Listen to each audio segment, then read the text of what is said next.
Buenas tardes, bienvenidos a esta transmisión de 2 de noviembre. Hoy vamos a hablar, saliéndonos un poquito del expediente Royuela, bueno, un poquito, bastante, ¿no? Vamos a hablar de los chemtrails, estelas de condensación, verdad, mentira, ¿qué vamos a encontrar? Un momento. Espartanos. Muchísimas gracias por la medalla de nuevo y disculpad por haberos llamado troyanos. Espartanos, gracias. Bueno, dicho esto, vamos a ver qué es lo que sucede. Vemos en el cielo, hoy por ejemplo no, pero vemos normalmente en los días fríos esas estelas de los aviones y que a muchos os preocupa, ¿no? Si son realmente emitidas por los motores de los aviones o es que nos están bombardeando con algún producto químico. Bueno, pues hay un poquito de todo, ¿no? Hay un poquito de todo. No quiero desanimar a nadie ni tampoco animar a nadie, ¿no? Estoy para decir la verdad, así me lo pedís. No tengo por qué esconder nada, porque a mí no me paga el gobierno, y menos este, gobierno socialista. Soy piloto y os lo voy a comentar desde el punto de vista de un piloto, pero no ignorando lo que sí me he encontrado en un artículo de Aviación Digital que al respecto dice lo siguiente, lo voy a compartir y nos comenta.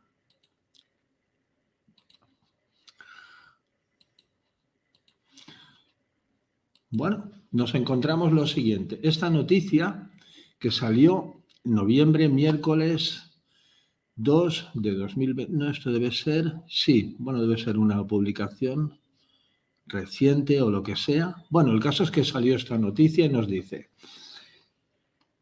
que el gobierno abre la posibilidad de fumigar desde el aire con biocidas para combatir el coronavirus. Y aquí nos vemos un avión. Este avión es el que utiliza la unidad militar de emergencia para apagar incendios. Bien. Y dice así, Madrid, en la orden pública de hoy en el Boletín Oficial del Estado, BOE, el Gobierno autoriza a las unidades NBQ, Nuclear, Biológico y Químico de las Fuerzas Armadas y a la UME, Unidad Militar de Emergencia, a utilizar biocidas autorizados por el Ministerio de Sanidad en las labores de desinfección para hacer frente al coronavirus. Se autoriza a las unidades NBQ de las Fuerzas Armadas y a la Unidad Militar de Emergencias dentro de las actuaciones generales de desinfección de espacios, tanto públicos como privados, que con ocasión de la situación del estado de alarma vienen realizando las citadas unidades, o utilizar aquellos biocidas del grupo principal 1 descritos en el artículo 1.1 del Real Decreto 830-2010 de 25 de junio, por el que se establece la normativa reguladora de la capacitación para realizar tratamientos con biocidas que están autorizados y relacionados por el Ministerio de Sanidad como eficaces para la lucha contra el COVID-19. Continúa diciendo.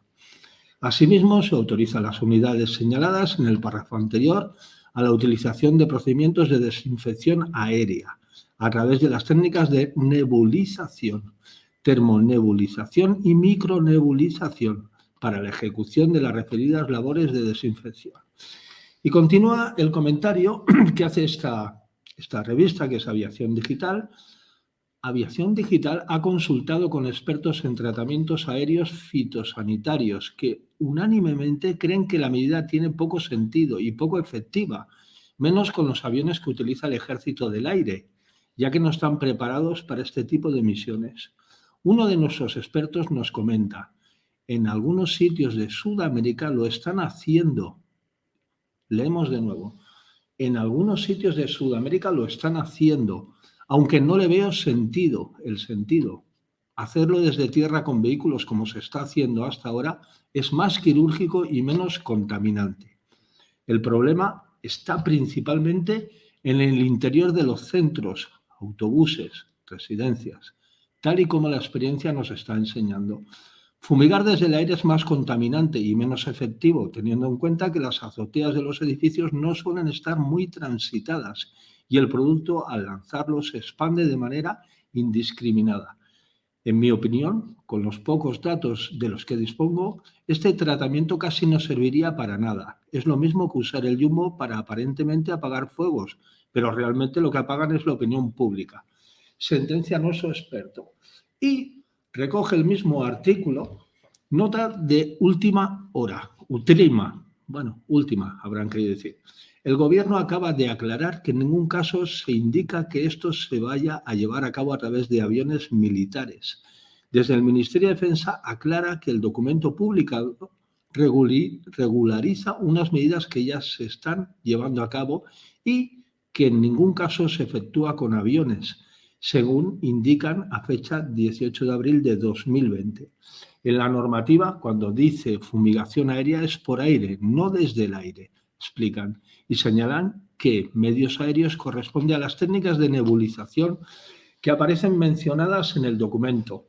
Además, desde la UME también confirman que no se están utilizando aviones y que los drones que ellos utilizan son para pulverizar, no para nebulizar. Y termina diciendo una nota de la redacción. Esto mismo se podría haber aclarado en el BOE.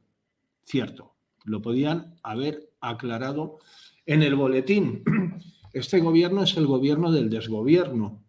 Las informaciones precipitadas, mal redactadas, pues pueden dar lugar a confusiones. Pero hemos observado que a quien preguntan al experto dice que en Sudamérica se ha utilizado esta técnica a través de aviones para fumigar. Bueno, parece que hay una parte de verdad, una parte pues de creencia, una parte de mala interpretación. No me puedo posicionar en el gusto de todos.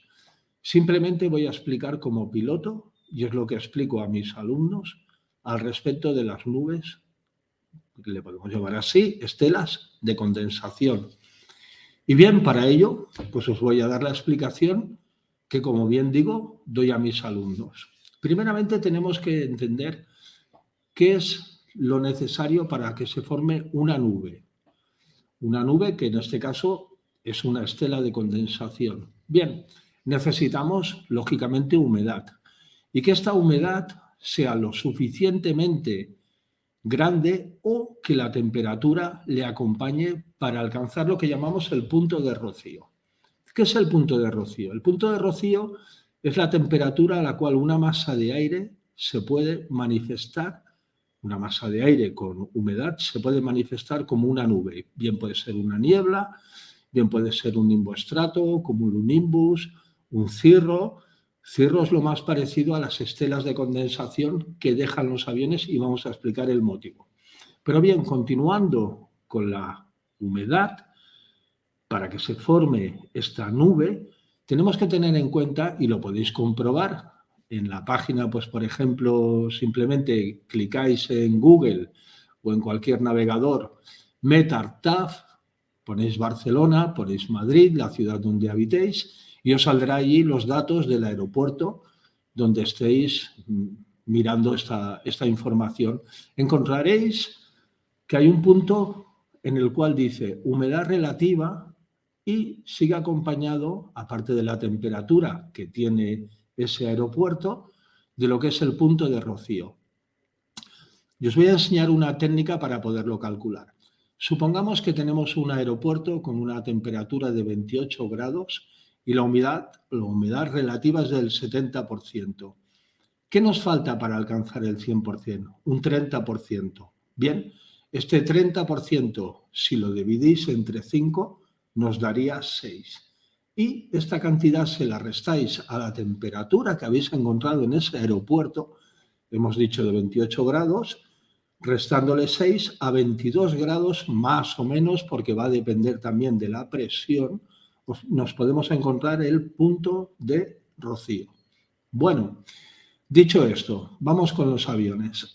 Los aviones utilizan un combustible altamente calorífico que es el Jet A1. Este combustible es un hidrocarburo que al combustionar, pues, ¿qué hace? El carbono se mezcla con el oxígeno y forma el dióxido de carbono. Y el hidrógeno mezclado con el oxígeno nos da H2O, agua.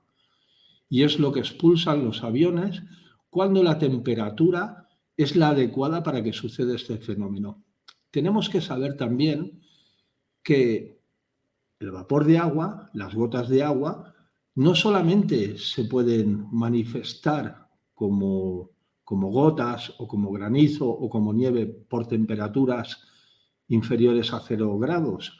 Pueden llegar a alcanzar menos 56 grados y medio, lo que llamamos las gotas superenfriadas. Tienen un falso equilibrio en el cual, en vez de estar como gota de agua, como hielo, están como vapor de agua.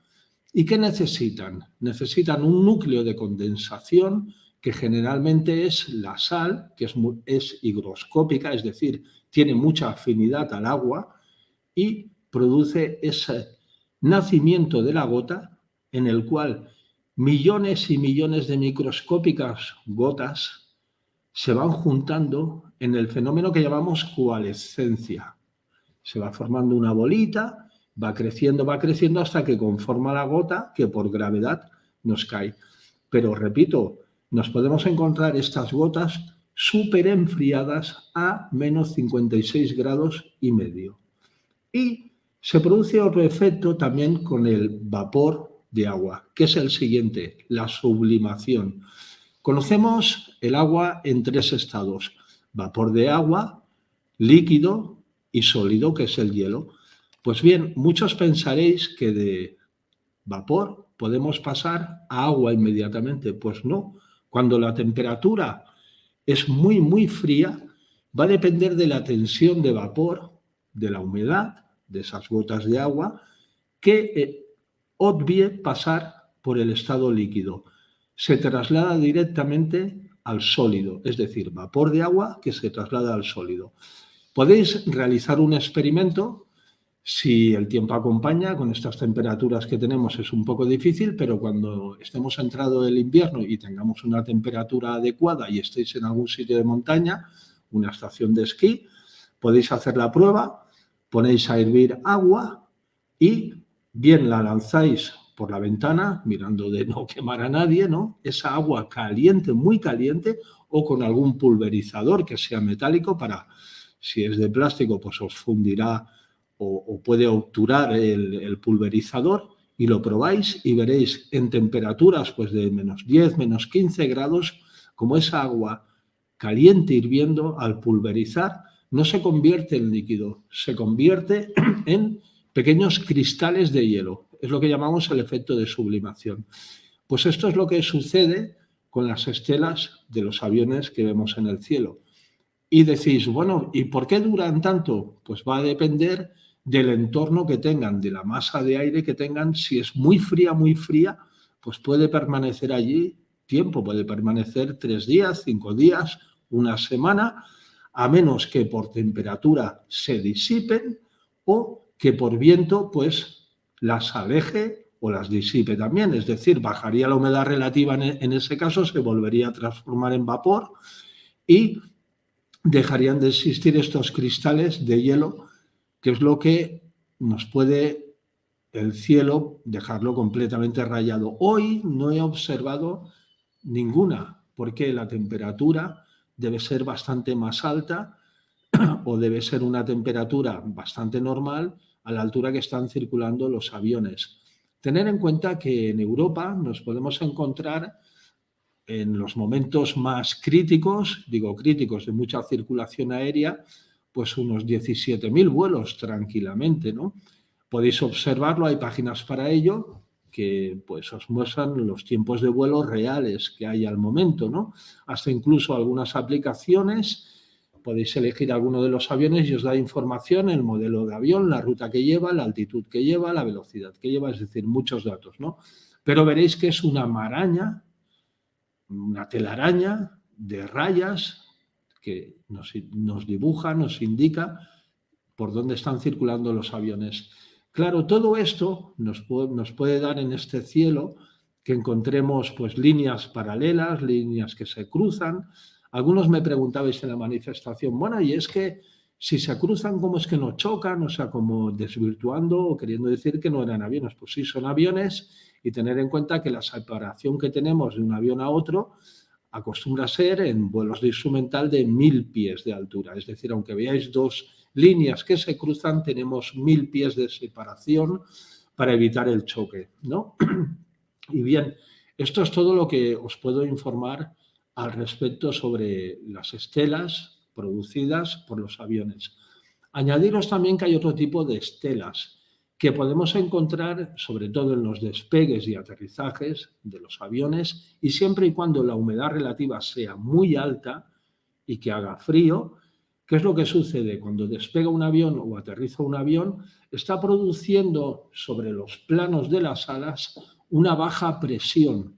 Es un efecto que se llama Venturi, basado en el teorema de Bernoulli, en el cual nos dice que ante un estrechamiento una masa de aire se acelera y disminuye su presión. Al disminuir la presión, lógicamente se produce frío.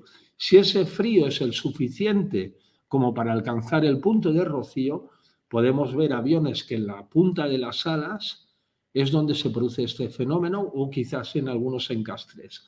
También lo podemos ver en aviones que van a mucha velocidad, algún caza de combate, cuando rompen la barrera del sonido, se forma también una baja presión y veréis como una especie de aureola en la parte de atrás del avión, que es la condensación del vapor de agua que en ese momento se ha formado debido a esa baja presión, ¿no? Y bueno, hay muchos más ejemplos que os podría poner, pero sería ya una clase un poquito más completa. Quizás pues no estéis interesados muchos en ello, pero sí que quería aclarar esto. Hemos visto que por una parte es cierto que han estado fumigando en Sudamérica para la lucha contra el COVID con aviones, pero también es cierto que lo que estamos viendo en el cielo, en nuestros cielos, parece ser que continúa siendo las estelas de condensación de toda la vida, ¿no? Repito, no quiero defraudar a nadie, no quiero posicionarme de un sitio ni de otro. El expediente Royuela lo conformamos gente de todas las ideologías. Aquí cabemos todos. Estamos en una lucha contra la corrupción. Puede haber gente que cree en Dios, puede haber gente que no cree en Dios, puede haber gente que crea en las estelas de condensación, puede haber quien crea que es en los chemtrails. Respeto a todo el mundo, no me puedo posicionar ni en ningún lado ni en otro lado. Simplemente os he dado mi experiencia como piloto. Al respecto, vi un par de comentarios que aparecía dos pilotos en el chat, en el que uno comentaba de que tenemos que ir variando el rumbo cada cierto tiempo. Bien, pues sí que lo tenemos que ir variando, porque aparte de navegar con la brújula que encontramos, que es metida en un recipiente con un líquido y una aguja magnética que se cimbrea hacia todos los lados, pues utilizamos el giro direccional, que es un giróscopo que calamos con la brújula, pero que con el tiempo, debido al movimiento de rotación de la Tierra, tenemos que ir rectificando pues cada 20 minutos más o menos. Tener en cuenta que el giróscopo gira a una velocidad de unos 20.000 vueltas por minuto, ¿no? Y está orientado hacia el espacio. Al ir cambiando la posición de la Tierra, pues esa posición que habíamos marcado respecto a la brújula desaparece y tenemos que volver a calarlo de nuevo para poder seguir navegando. Otro comentaba de que si tenemos que ir corrigiendo la altura, pues sí, claro que tenemos que ir corrigiendo la altura, pero no para llegar a niveles de estratosfera, ¿no? Ni mucho menos, sería muy despistado el piloto que así lo hiciera. ¿Y por qué? Pues bien, nosotros utilizamos, aparte del radioaltímetro, pues es obligatorio utilizar elementos de presión. En este caso, el altímetro pues lo venimos regulado con las líneas de presión, con el QNH, que es una presión corregida que nos encontramos en tierra para poder aterrizar. El controlador aéreo nos indica cuál es nuestro QNH, ponemos esa presión y la separación que se le supone estándar es de 8 metros con 33 centímetros más o menos, o 27 pies y un poquito más, que viene a ser lo mismo, la separación que tenemos entre isobaras, milibares o hectopascales, como preferáis llamarle, ¿no? ¿Qué sucede? Que cuando tenemos una temperatura muy alta, la separación crece, pero el altímetro es una caja tonta. Él ha entendido que cada variación que hacemos de milibar, pues hemos ganado 8 metros más, 8 y pico, en el caso de que hayamos ascendido y haya descendido uno de los milibares o hectopascales, ¿no? Esa línea de presión, pero él no sabe que con la temperatura se pueden dilatar. Entonces, ¿qué sucede? Que a lo mejor en vez de haber 8,33 metros de separación, pues puede llegar a haber 9, 10, 11 o 12 metros, va a depender de la temperatura esa separación. Cuando hace frío pasa lo contrario, encogen las líneas de presión, nuestro altímetro, esta caja tonta, no lo entiende, él nos dice que hemos subido o bajado 8,33 metros, pero en realidad habremos bajado más, porque las líneas de presión están mucho más juntas, ¿no?